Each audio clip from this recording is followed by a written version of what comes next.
Mga kapag so maghimot ag kuan sa sira munta ning sira mga kapag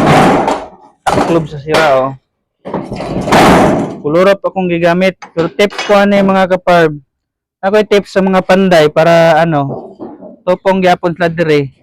katong frame nimo flat siya kuhaan mo siya dire mga kapag yan pagbutang mo nig frame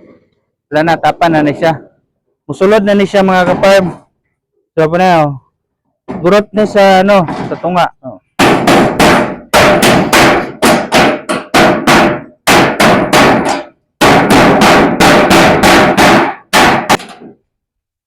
okay.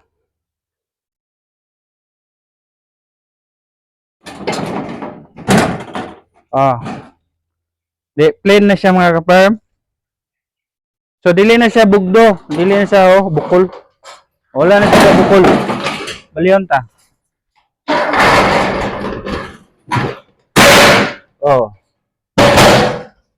amo na ni sa resulta niya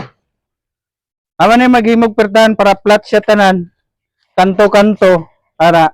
na kag magbutang ka disto nga plain na siya tanan ribits mo bits mo so goods ana lang magtado kulurop para di na siya kang asa sulod mga tips ko